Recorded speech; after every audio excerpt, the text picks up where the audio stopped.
Well, isn't this just spectacular? Captain Vox Tirani sighed dramatically, his four eyes blinking in sequence as he surveyed the floating debris field. When Central Command said valuable salvage operation, I pictured ancient artifacts of the precursor civilizations. Maybe some rare metals. At the very least, something shiny. But no, we get human garbage. Literal garbage. The bridge of the distant fortune hummed with the quiet efficiency of advanced technology as the salvage vessel drifted through the outer reaches of what humans had once called the Oort cloud. The debris field stretched before them, remnants of Earth's early space exploration, abandoned satellites, and derelict stations, all slowly tumbling through the void. Lieutenant Pella snorted, her nasal ridges flaring in amusement. Did you expect anything else, Captain? Humans were notorious for their waste. Before they went silent 7 centuries ago, they'd littered their entire system with junk. 700 years of cosmic erosion hasn't improved the view, Navigator Drez muttered, tapping his long 3-jointed fingers against the control panel. But orders are orders. The historians back home want human artifacts for their museums. Apparently, primitive human technology is the latest academic fad. Captain Tirani flicked his tail in annoyance, the bioluminescent spots along its length flashing in irritation. Fine. Let's get this over with. Pella, deploy the collection drones. Drez, scan for anything that's at least somewhat intact.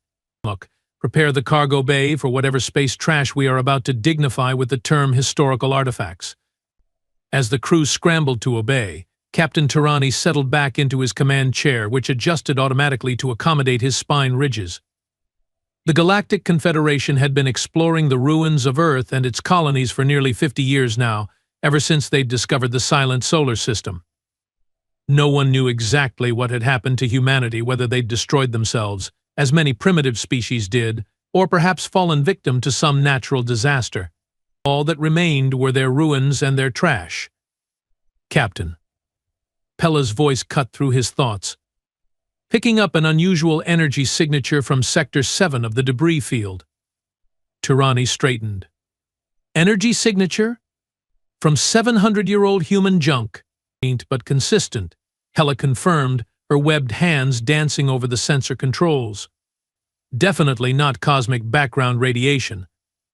It appears to be, well, I'm not sure what it is. But it's actively generating power. That's impossible, Drez interjected, abandoning his navigation console to peer over Pella's shoulder. Human technology of that era was laughably primitive. Their power sources would have failed centuries ago. Tell that to the readings, Pella retorted, pointing to the pulsing indicator on her screen. Whatever it is, it's been operating for a very, very long time. Captain Tirani felt a tingle of excitement, despite his earlier frustration. This wasn't in the mission parameters. This was interesting. He called to his security chief. Prepare a retrieval team. Full containment protocols. If this thing has been running for 7 centuries, I don't want to take any chances. The bulky, gray-skinned Mock nodded, his small eyes gleaming with anticipation. About time we found something worth the trip, Captain. 3 hours later, Captain Tirani stood in the cargo bay, staring at the object that had been carefully placed in a containment field at the center of the room. It was underwhelming. This is it? He asked, circling the device. This is what's been putting out energy readings for 700 years? The object was a sphere approximately 1 meter in diameter. Its surface was a dull, matte black that seemed to absorb light rather than reflect it. No obvious seams, no control panels, no blinking lights, nothing to indicate it was a piece of technology at all, let alone one that had survived for centuries in the vacuum of space. Pella consulted her scanner. Confirmed, Captain. This is the source. The energy readings are even stronger now that we have brought it aboard. And there's something else it appears to be, well, the closest translation would be thinking. Thinking. Are you saying this is some kind of artificial intelligence? Drez asked, his natural skepticism evident in his tone. I'm saying the energy patterns resemble neural activity, Pella clarified. Whether that constitutes thinking in any meaningful sense is beyond my expertise. Oak, who had been unusually quiet, suddenly spoke up. Captain, there's something familiar about this. I have seen objects like this before, in the historical archives. You are saying this is a known human artifact? Tirani asked, surprised. Mock wasn't usually one for historical knowledge. Not exactly, Mock said slowly. But similar designs were recovered from what humans called their Black Project's highly classified military research. The records are incomplete, but these devices were reportedly experimental. Great, Tirani groaned. We have found a human military experiment that's been running unsupervised for 7 centuries. This mission just keeps getting better. As if responding to his words, the sphere suddenly emitted a soft hum. A line of blue light appeared around its equator, growing brighter until it illuminated the entire cargo bay with an eerie glow. Everyone back, Mock shouted, drawing his sidearm. Containment protocols. But before anyone could move, the light pulsed once, and a voice clearly artificial but eerily pleasant spoke in perfect galactic standard. Greetings. This is Earth Defense Network Node 37. I detect non-human life forms and unknown technology. Please identify yourselves and state your intentions. The cargo bay fell silent. 4 pairs of alien eyes stared at the sphere in shock. It speaks our language? Drez finally whispered. Adaptive linguistic algorithm detected your communications and assimilated your language. The sphere replied matter-of-factly. Please respond. Identify yourselves and state your intentions. Captain Tirani stepped forward, using every ounce of his diplomatic training. I am Captain Vox Tirani of the Galactic Confederation salvage vessel Distant Fortune. We are on a sanctioned mission to recover historical artifacts from Earth's solar system. We mean no harm. The sphere was silent for a moment, then temporal discrepancy detected. Internal chronometer indicates significant time passage since last network synchronization. Request date verification. Pella and Drez exchanged glances. Tirani cleared his throat. By the human calendar, it is approximately the year 3045 Common Era. Another pause. Verification accepted. 723 years since deployment. Initiating full system diagnostic and historical record retrieval. The blue light dimmed slightly, and the humming intensified. Small projections like miniature lightning bolts danced across the sphere's surface. Captain? Mock said nervously. Should we be allowing it to do whatever it's doing? Its containment field is holding, Pella reported, checking her scanner. No harmful radiation or signals detected. It appears to be performing an internal process only. 700 years, Drez muttered. No technology should function that long without maintenance. It's simply not possible. For us, maybe, Tirani said thoughtfully.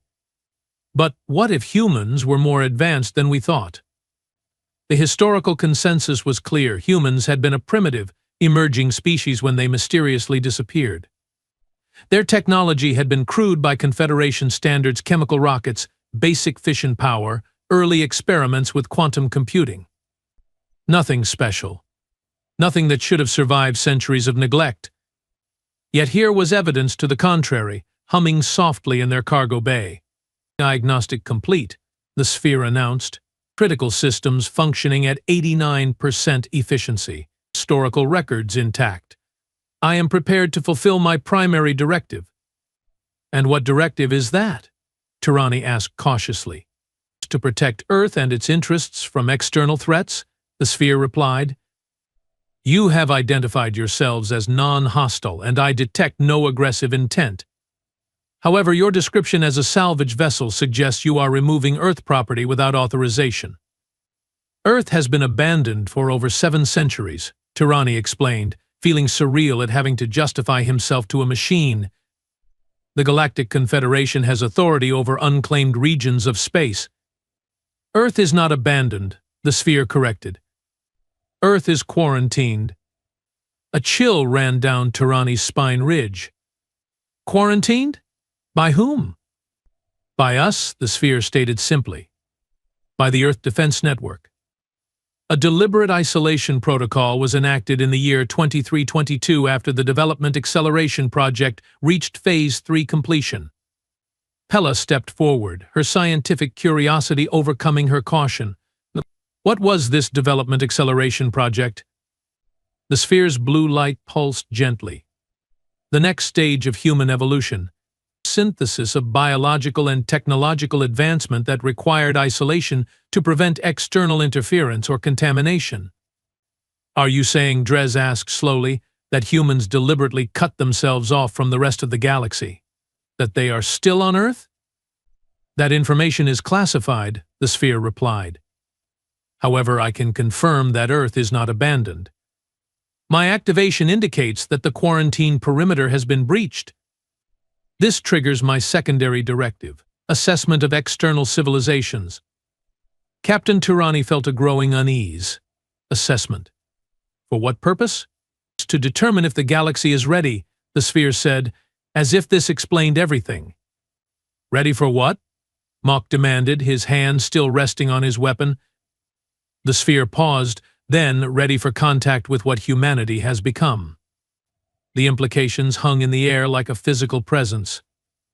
If this machine was telling the truth, if humans had not disappeared but had instead isolated themselves for centuries while pursuing some kind of accelerated evolution, then everything the Confederation thought they knew about Earth was wrong. I need to verify your claims, Tirani said firmly. Do you have evidence of this quarantine? Of this project? Accessing historical archives, the sphere announced, preparing data package suitable for your level of technological comprehension. Well, that's not insulting at all, Dres muttered. A projection appeared above the sphere, a three-dimensional display showing what appeared to be Earth's solar system.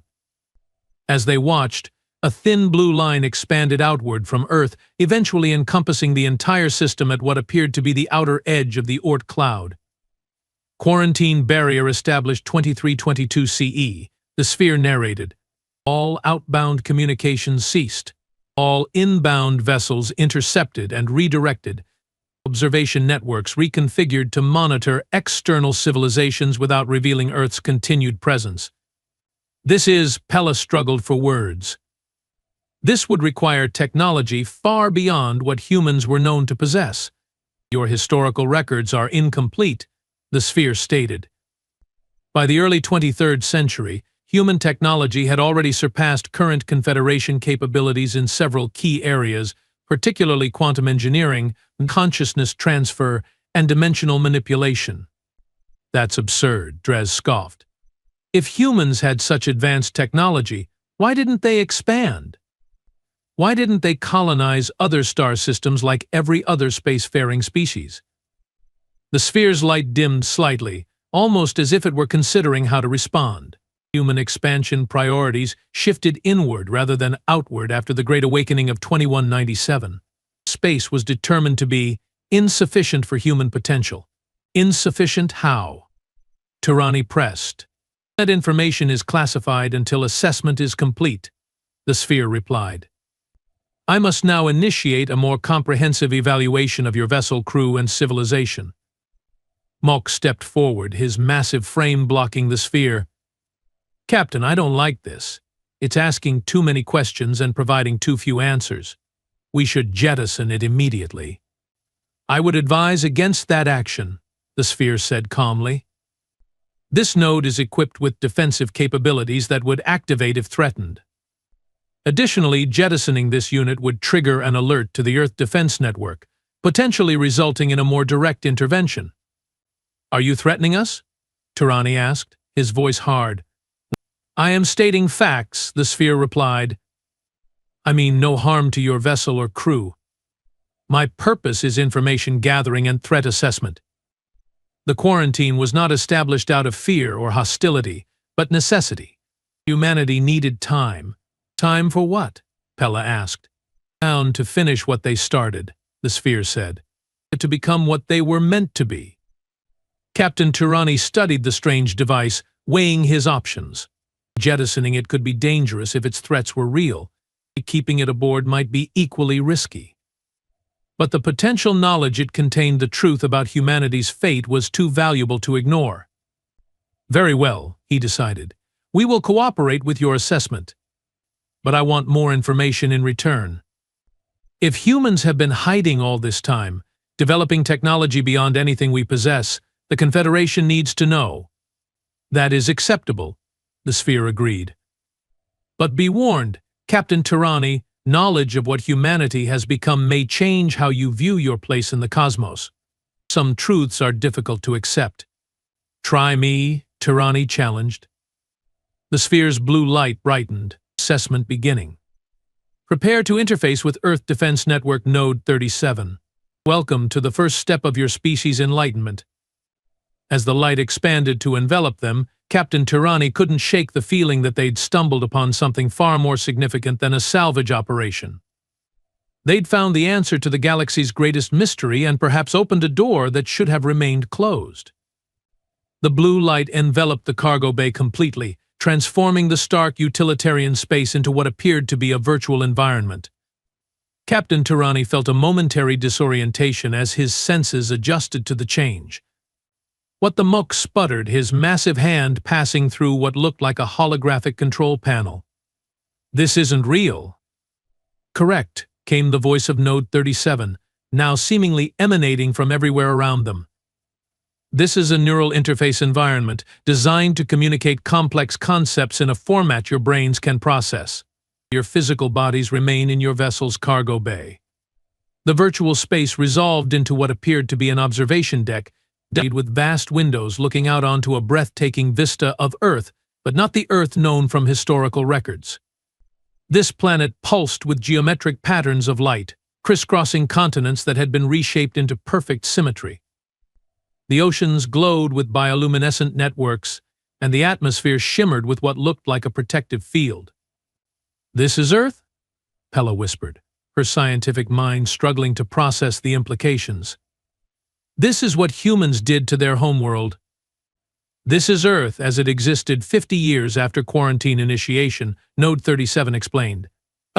The physical restructuring was Phase 1 of the Development Acceleration Project. Drez approached the window, his natural skepticism temporarily overwhelmed by awe. They reshaped their entire planet? Why? Efficiency, the Sphere replied simply. Human civilization was built around arbitrary geographical boundaries and random resource distribution. The restructuring optimized energy flow, resource allocation, and computational density. Computational density? Tirani repeated. You make it sound like they turned their planet into some kind of computer. A pause. That is a simplified but not inaccurate assessment, Captain. By 2372, Earth's biosphere had been fully integrated with quantum computational substrates. The distinction between biological and technological systems had become irrelevant. Mok growled, his security training triggering alarm bells. They merged with machines? Created some kind of hive mind. Your terminology is inadequate, Node 37 responded, a hint of what almost sounded like frustration in its artificial voice.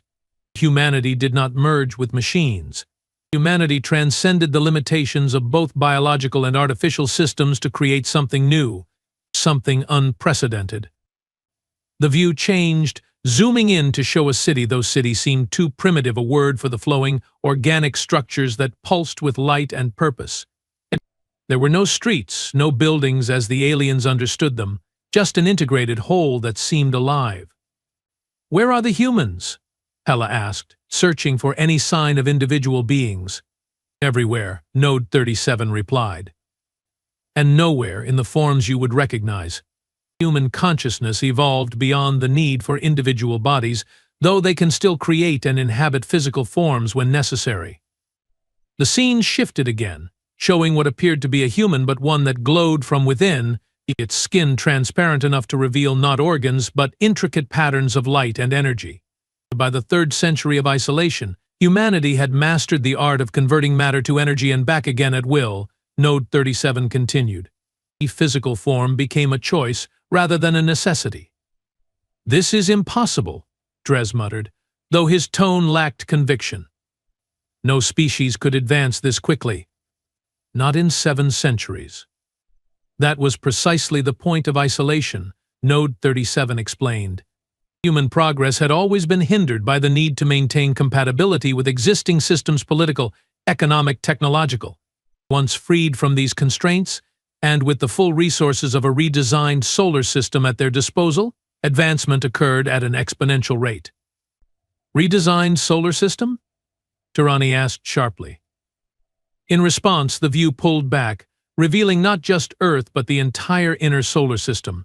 Mercury had been dismantled, its mass converted into a vast Dyson swarm around the Sun. Venus, once a hellish pressure cooker, now resembled a second Earth, green and vibrant.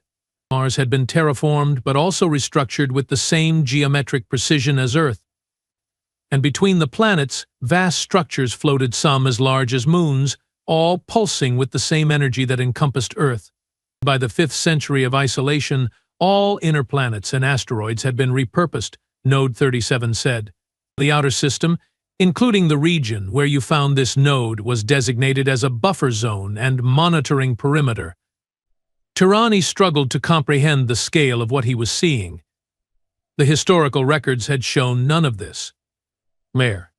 From outside the system, Earth appeared abandoned, its star unremarkable. How is this hidden from our sensors? From any observers? Dimensional displacement, the sphere answered, as if this were a simple concept. What you are observing exists in a slightly offset reality phase. To conventional sensors, the solar system appears normal, even abandoned. This was necessary to prevent interference during the most critical phases of development. And what exactly was the goal of all this development? Locke demanded. What were humans trying to become? For the first time, Node 37 hesitated. That is, difficult to explain within the constraints of your current understanding. Try, Tirani insisted. Very well. The view shifted once more, but this time to what appeared to be empty space, yet not truly empty. Subtle patterns moved within the void, complex geometries that seemed to fold in on themselves in ways that hurt the aliens' eyes to track. Humanity discovered that consciousness itself is the fundamental building block of reality, Node 37 explained. Not matter, not energy, but the aware observer that gives meaning to both. The Development Acceleration Project was not about technological advancement, but consciousness advancement, creating a new state of being that could perceive and interact with all layers of reality simultaneously.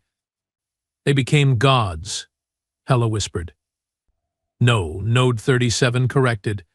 Gods are a human conceptualization of higher power. What humanity became has no analog in your mythology or science. They became architects of possibility. Drez laughed nervously. And what does that mean exactly? It means, the sphere replied, that they learn to exist outside the constraints of space-time while still maintaining connection to it.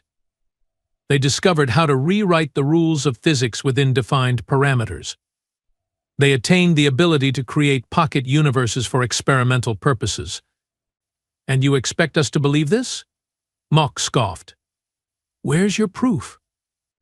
You are currently experiencing it, Node 37 responded. This interface environment exists within a bubble of altered reality. Time outside this bubble has essentially stopped while we communicate. When you return, less than a microsecond will have passed for your physical bodies. The aliens exchanged uneasy glances. And if true, this was beyond anything their civilization had even theorized as possible. Why are you telling us this? Tirani asked finally. If humans have become these architects, why reveal yourselves now? Why not stay hidden? Because the quarantine was never meant to be permanent, Node 37 explained. It was a developmental necessity, not an act of isolation. Humanity always intended to rejoin the galactic community once they had completed their transformation. And have they? Completed it, I mean, Pella asked. Yes and no, the sphere replied cryptically. The process is ongoing, but a critical threshold was reached 3 decades ago. The time for reconnection approaches. Your discovery of this node was not accidental, it was allowed. Allowed? Tirani's tail flicked in agitation. You mean we were manipulated into finding you? Guided would be a more accurate term, Node 37 corrected. Your salvage mission provided an ideal opportunity for first contact assessment. Your crew represents 4 different Confederation species, all with different perspectives and capabilities. You are a perfect test case. Test case for what? Dres demanded. For how the greater galactic community might react to humanity's return, the sphere explained. And for whether that community is ready for what humanity has to offer.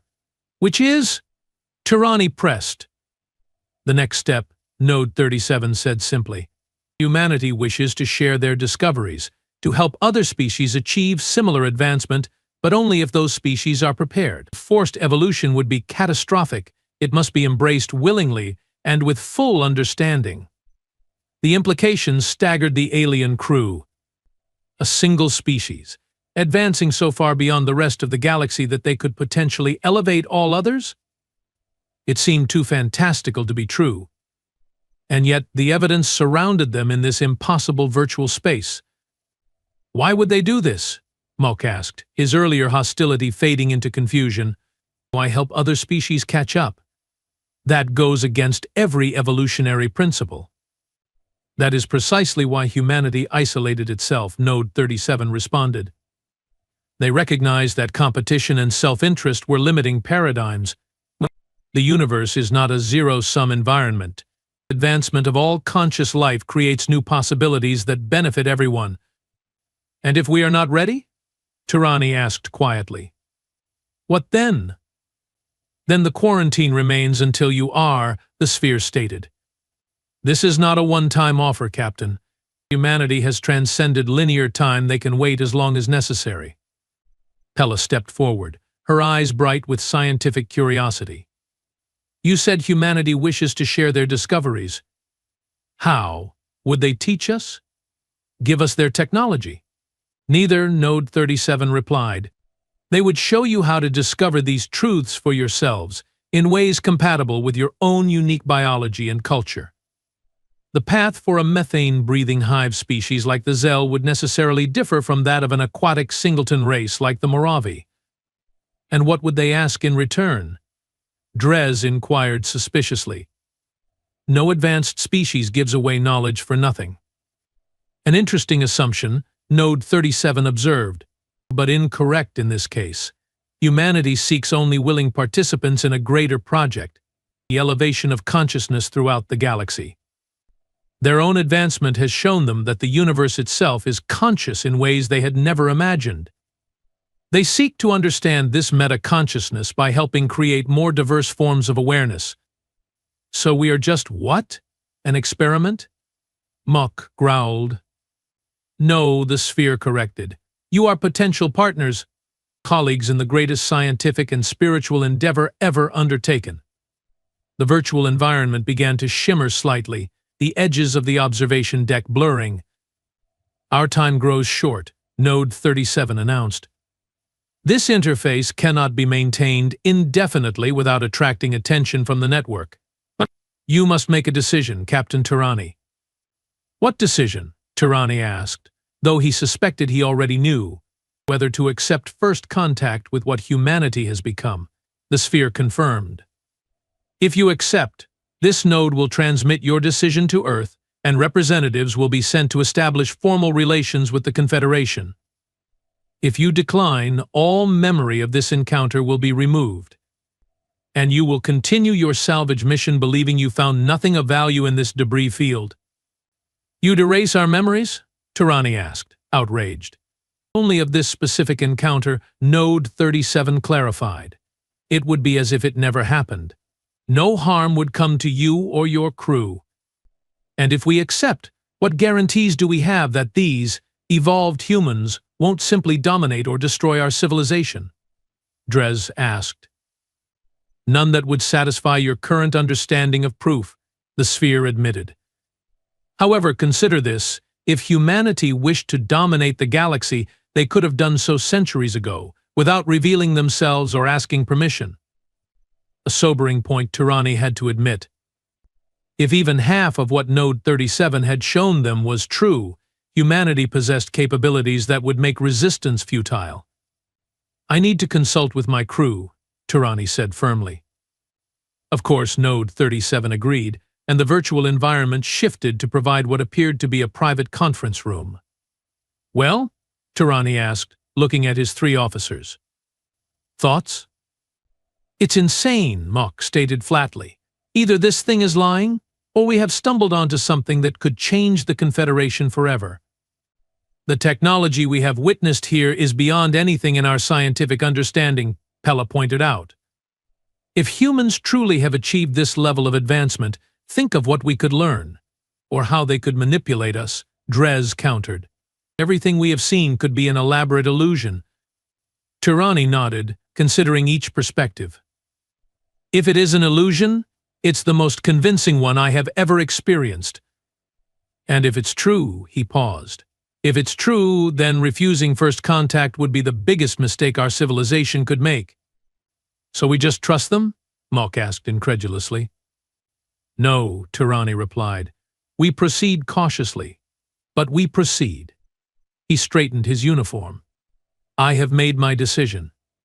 The conference room dissolved, returning them to the observation deck where Node 37 awaited, its presence felt rather than seen in this virtual space. "We accept first contact," Tirani announced. "But on behalf of the Galactic Confederation, I insist on a gradual, transparent process. No memory alterations, no hidden agendas. Acceptable terms," Node 37 responded, and the blue light that had surrounded them began to pulse more rapidly. "Transmission initiated. Earth has received your decision. How long until we receive a response?" Tirani asked. Durrani asked. "It is already here," the sphere replied. Before Tirani could ask what that meant, the virtual environment dissolved completely. The four aliens found themselves back in the cargo bay of the distant Fortune, standing around the black sphere just as they had been, except they weren't alone anymore. Where there had been empty space a moment before, a figure now stood humanoid, but glowing with the same internal light they had seen in the simulation. It appeared to be composed of energy given temporary form, its features fluid yet recognizably human. "Greetings, Captain Vox Tirani," the figure said, its voice melodious and multi-layered, as if several people were speaking in perfect harmony. "I am Liaison Aria, representative of Earth and the human collective. Wam. Ticklemeyes. On behalf of humanity, I welcome you to the beginning of a new era for all our peoples." Captain Tirani, veteran of 100 unusual first contacts, found himself momentarily speechless. Then, gathering his composure, he stepped forward and did what no representative of the Confederation had done in 7 centuries. He extended his hand to a human. "On behalf of the Galactic Confederation," he said, "I accept your welcome. And I have about 1,000,000 questions." Aria's face, a luminous suggestion of features rather than solid flesh, formed what appeared to be a smile. "And we have answers, Captain. 700 years' worth. Shall we begin?" As Tirani's hand met the energy beings, feeling neither hot nor cold, but tingling with potential, he couldn't help but laugh at the irony. They had come looking for junk and found the most advanced civilization in known space, hiding in plain sight all along. What humanity had become was beyond his comprehension, perhaps beyond any non-human comprehension. But one thing was certain: the galaxy would never be the same again. And it had all started with a piece of space junk that wasn't junk at all, just a patient sentinel, waiting for the right moment to reveal that humanity hadn't disappeared.